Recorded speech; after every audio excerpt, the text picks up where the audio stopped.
Hello, my name is Mrs. Fairbank and I'm here today to tell you a little bit about A-level English language at Trinity Sixth Form Academy. Okay, so to start off with, I'm going to answer this question, what is English language? Which you might think is a bit of a strange place to start because I know that you all study English language as one of your GCSEs and you probably think you have a really good idea of what the subject is. Because you think, well, it's probably just going to continue with what you do now. And to an extent, it does a little bit. In the sense that we still read text, we still write about text, you still write your own pieces of writing, both creatively and also thinking about your non-fiction work as well. However, it's a lot more than that. It's very, very different to what we do at GCSEs. And most students who I've ever had have always been quite shocked when they start the courses with English language about how different it actually is to GCSE. And they always say that it's vastly different to what they were expecting. But at the same time, this is not in a bad way. They always say that actually it's normally pleasantly surprising about how different it actually is and that they enjoy it a lot more. So hopefully you will do the same if you choose to do English language as A-level. So to explain why it is so different from GCSE, some of the things that we look at with language is we look at lots of questions. So we essentially looking at what language actually is, how does it work, what are all the different parts of language, how do they all work together, and some of those you know about. You'll be aware of grammar and how different words link together and how they have different meanings and so on. But we do a lot more than that, and I'll come back to that in a few moments. We also look about how we use language, and that's a really big question in English language about usage. Who uses it? Why do they use it? What purposes do they have? And what do they want to get from that? And we think about how language affects the way we want to think about language, so how that can affect us, how it reflects ideas in society, and how it reflects the society who we are and our identities. Because of course there are lots of different versions of English. There isn't just one version, there's lots and lots of different varieties and it can be varied for lots of different reasons, and we will look at some of those reasons about why language is so different and so varied. And we also look at how language changes, because language isn't static, it is always changing, and that's one of the things that makes it so interesting. Okay, so the course that we study here is the AQA English Language A-level course, which has 2 exam papers, and NEA, which stands for Non-Examined Assessment, otherwise known as coursework.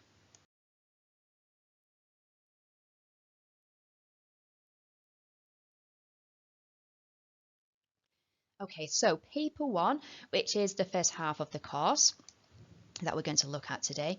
So this paper is called Language, the Individual and Society. So again, the whole course, as you'll notice, is very much about these links between how language is used by personally and then in the wider society, and those links between one and the other.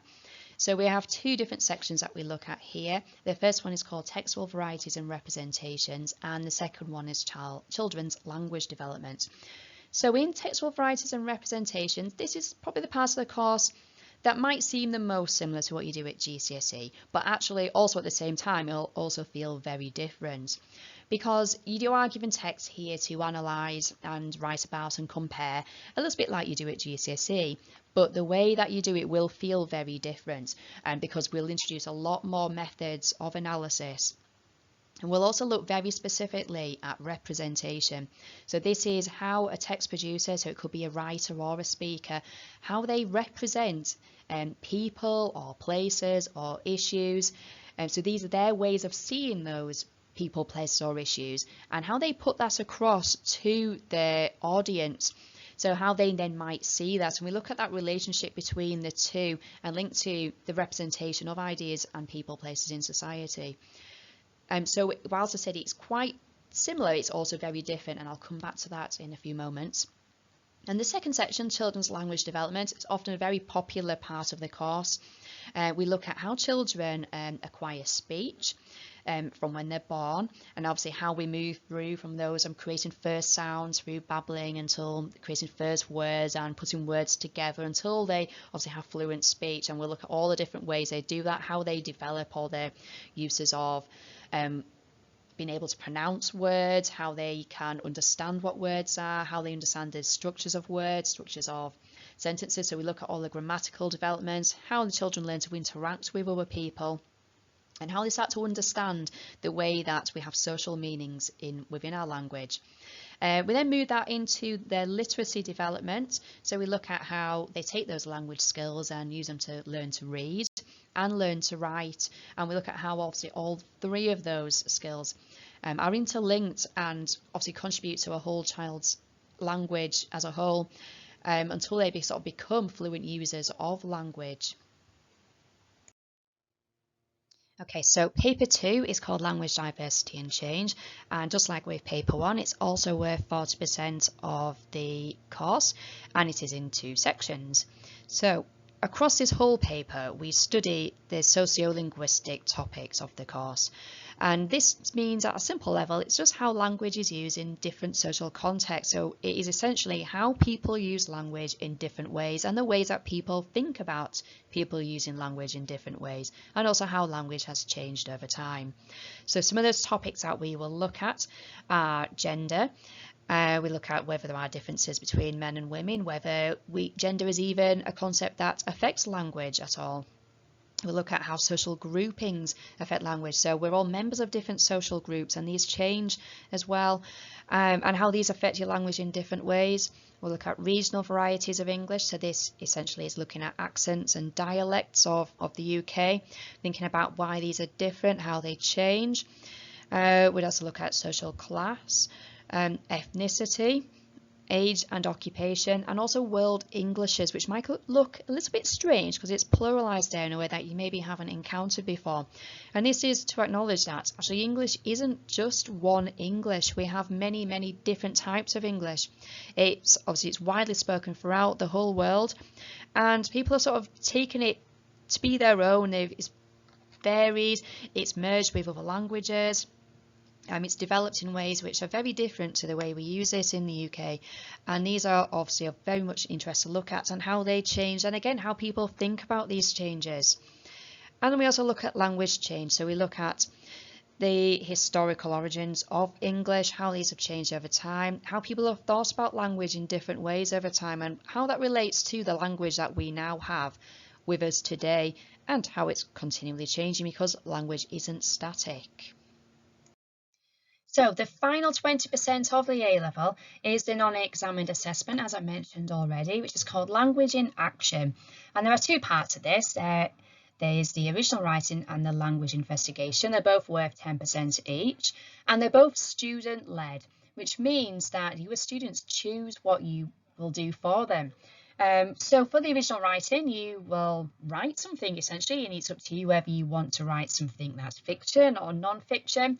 You choose what genre you want to write in. It is completely up to you, because the whole purpose of this is that you pursue your own writing interests and you develop your own writing style.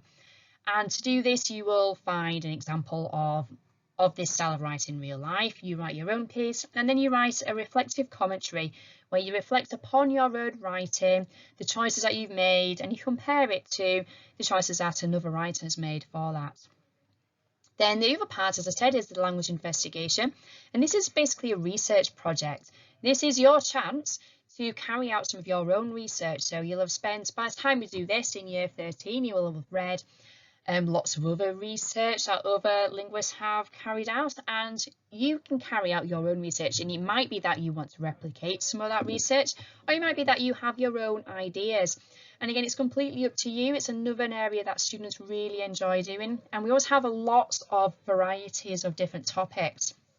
This year I've got students studying the language of Bond films, I've got students studying the language of Disney films, other TV programmes. I've got students who want to look at the language of football pundits, representation in a variety of different newspapers in crime reporting. I've got somebody who's looking at local language as well, the differences between Halifax and Bradford accents, because they're interested in it. So it's completely up to you what you want to do for this, and you carry out the research and then you present the findings from it. So what this looks like in terms of what you would study. In year 12, we look at language and representations, language analysis methods, so how to analyse a text at A level. You will complete the original writing, And we study the language diversity topic. So we look at gender, social groups, regional varieties, occupation, ethnicity. And then we start looking at contemporary World Englishes and contemporary language change. So that it means looking at what it looks like in today's world. So what the different varieties of World English are in the world. And we also look at how language is changing currently, so particularly through technology. And then as we go into year 13, we pick up on the end of year 12 there with language change again, but this time we look at it historically. So we go back and look more of the origins of English, and we also look at how World English has sort of developed as English has spread around the world. We then also pick up children's language development, and you'll complete the language investigation. So we'll move on to this part here. Let's think about what you already know about language. So we're going to start off with, it seems like quite a basic question, but what is a text? So I just want you to think about for a moment. You might want to pause this video for a second.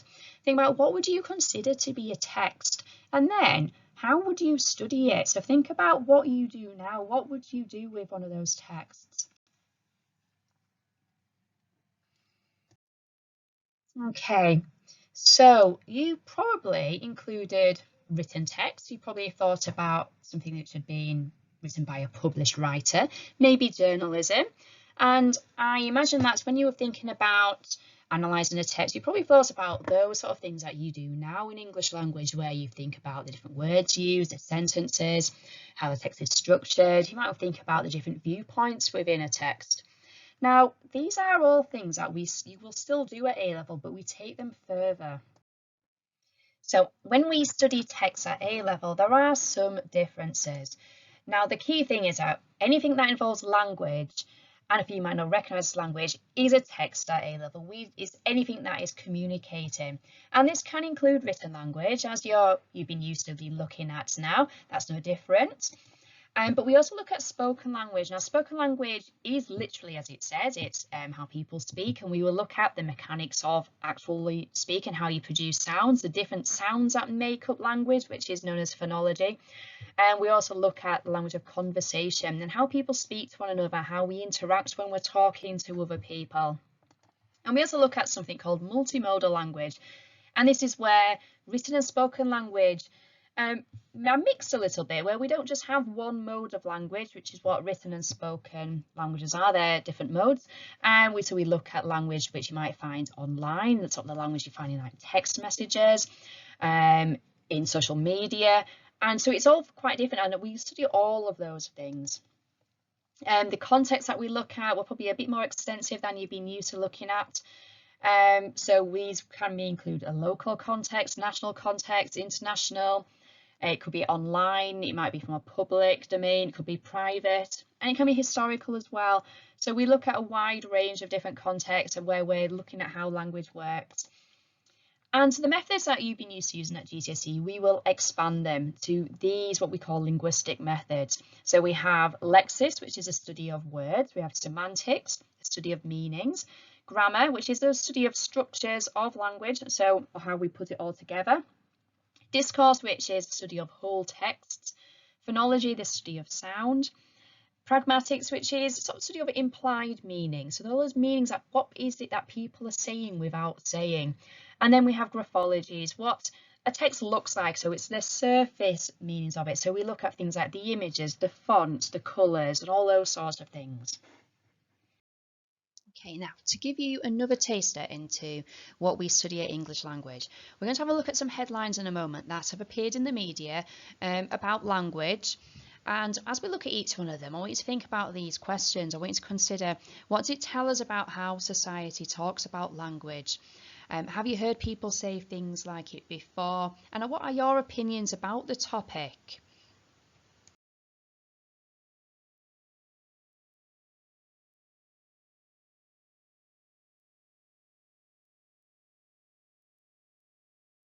Okay, so here are the selection of headlines. You might find it useful to pause the video at this point before we talk about each one of them. So just pause and have a think about what do you think is being said in each one? What sort of wider debate might be being talked about? Do you agree with some of the comments there? Does it make you think about any other debates that you think people often talk about with language?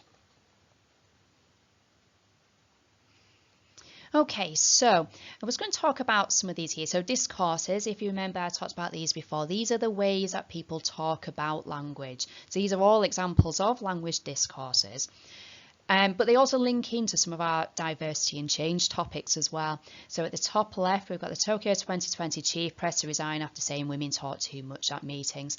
And this is the sort of thing that we would talk about here with language and gender. It's something that's often known as folk linguistics, where people have these beliefs about how men and women behave as they're talking, and a lot of them are based in myth. They're not always real, and there's lots of evidence to suggest that this is not real. However, it's a perception that people have, and it's a perception that continues. So it's often something that's embedded in society, and some of the things that we look at are reasons why that might be, and how those discourses appear, and how people sort of react against them. Because as you can see also that he was pressed to resign as well, so it's also something that people maybe don't quite accept anymore.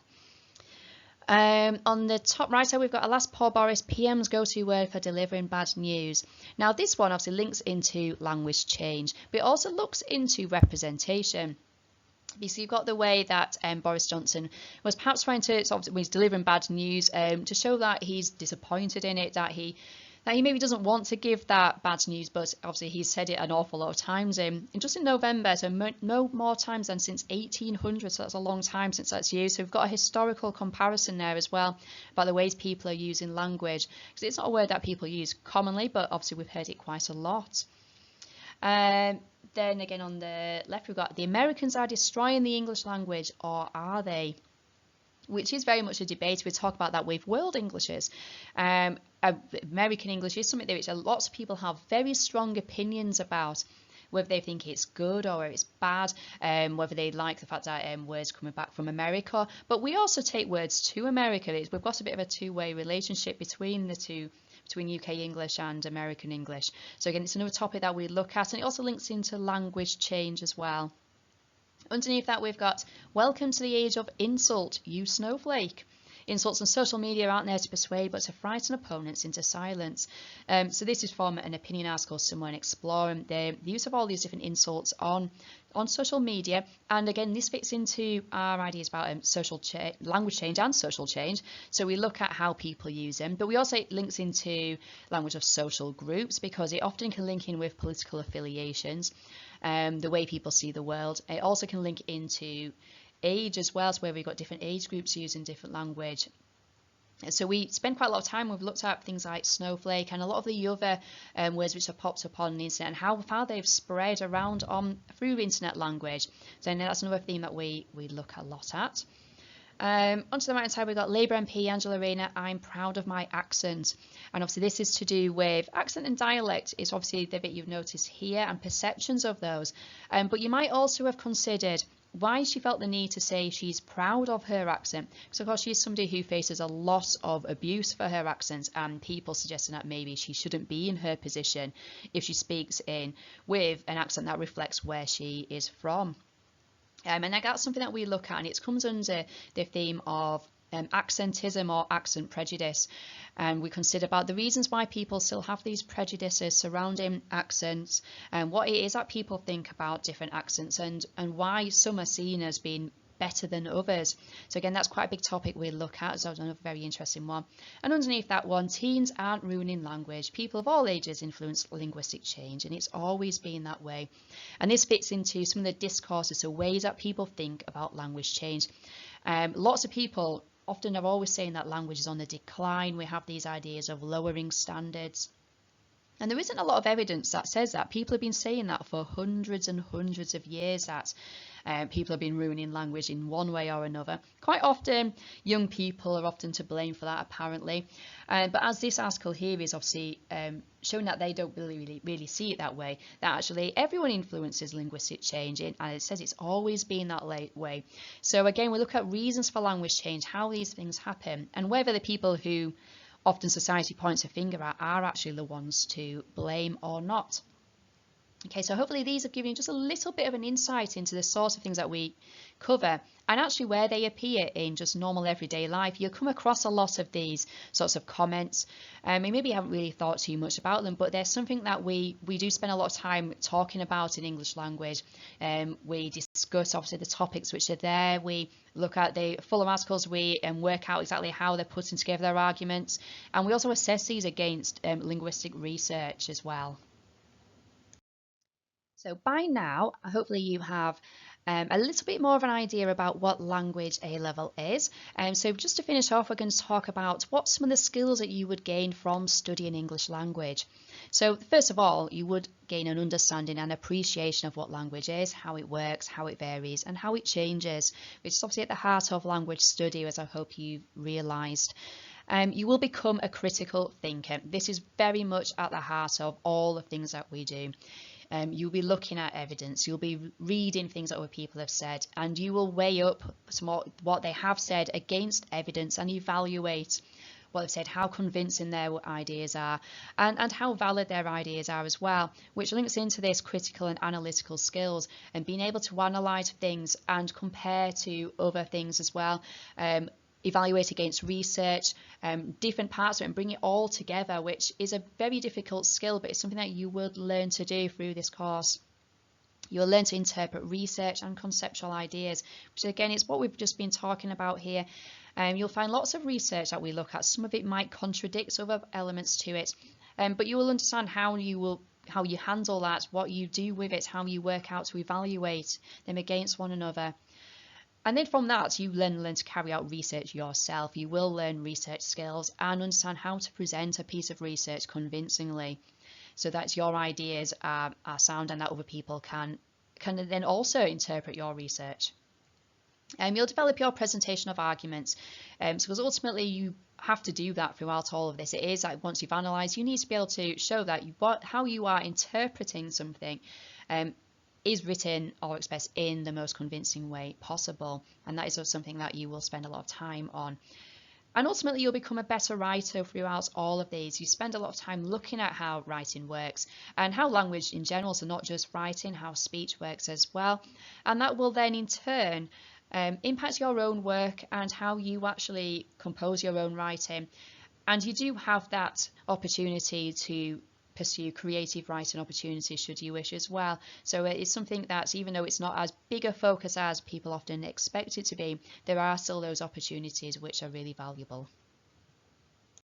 Now, lastly, this might seem a little bit strange to talk about reasons why you shouldn't study language, but I think they are important to just mention, because often we do sometimes find students who really like English, but they also think they don't really like reading, so they think they maybe don't want to take English literature, but they still want to do some English, but they think English language won't involve as much reading. And it's true that you're not going to have to carry out the same sort of reading as in literature. We don't read novels and plays and poetry. However, we still do have quite a substantial amount of reading. You have to spend a lot of time reading to be able to write about things, and there will be, and it's different types of reading though, so you will have to look at different types of research, critical reading. There'll be reading talking about obviously his historical ideas to do with English. There'll be articles, there's quite a lot of journalism, and there is some elements of creative writing as well. You might look at short stories as well. So there is a substantial amount of reading. So if you think you don't like reading, you don't like English, you might want to just consider that as a point about whether you should study it. And the other thing as well, I put, you think that it's an important subject. Again, now at GCSE English language, you have it drilled into you about how important it is that you have to pass it. Now that's not a reason why you have to take English language at A level, because at A levels are a lot more equal. There isn't really a sense that some A levels are more important than others, and that's not how universities see them either. So the main reason why you should take English language is because you have an interest in it. think that you're going to find it interesting and you're keen to find out more about how language works. So I think the most important thing about if you pick this subject, it has to be because you're genuinely interested in it, not because you think that you should take it, or it's because you think it might be the easier option than another subject, because those are not really going to help you. But there's lots of positive reasons why you should take language, and hopefully that if that's what you want to do, then we'll be absolutely more than happy to have you on a course next year. So to finish off, if you are thinking about taking English language, which is an excellent idea, here are some things that you might be able to do to help you prepare for doing that. So the first thing is read widely. Reading is always important and it's never going to do you any harm whatsoever. And also it's enjoyable. Why wouldn't you want to read? So reading anything really, it doesn't matter what sort of genre, we're not fussy, all reading is good reading and it will help you get better at language. You will obviously be exposed to lots of different styles perhaps, think about how writing is actually constructed. Also read and watch the news. So you don't have to just read the news. Watching the news is also helpful because you have that, you'll gain that contextual knowledge of the world, understanding what's going on around you, how the world works, and also see if you can spot some of those stories about language. They pop up a lot more frequently than you might expect, and they might be things that you might now start keeping an eye out and see what you think of them. If you're thinking, oh, you might want to find out a little bit more about language specifically, I've just popped a few podcasts here as ideas. You can find these on lots of different podcast sites. So the first one's called Lexis, and this is aimed at A-level students specifically. They talk about a range of different topics, all things which are relevant to our A-level. And they talk to linguists. They talk about linguists about their work, and so they've got a number of them who talk about their research, and it's all really interesting and very, very useful. The second one, called Lingthusiasm, is a podcast from a Canadian and an Australian linguist who jointly co-host it, and they talk about their work, and they talk about all different aspects of linguistics, from sort of quite basic ones to sort of more advanced ones, and they are really enthusiastic about linguistics, as you can maybe tell from the title. And the last one, the BBC Word of Mouth, is a Radio 4 programme hosted by Michael Rosen, where they talk about lots of different language topics, and he also interviews linguists, but also writers in general and people who've got an interest in writing. And that covers lots of really interesting topics. Many of them are the ones that sort of things we study at A-level. So again, we'll give you that sort of good sort of basic understanding of just language and the way that people think about language. Okay, so hopefully from this session you've got a good understanding of what English language entails, and hopefully it's piqued your interest and that it is something that you might want to do in September. So good luck with the rest of year 11, and hopefully I will see some of you in September.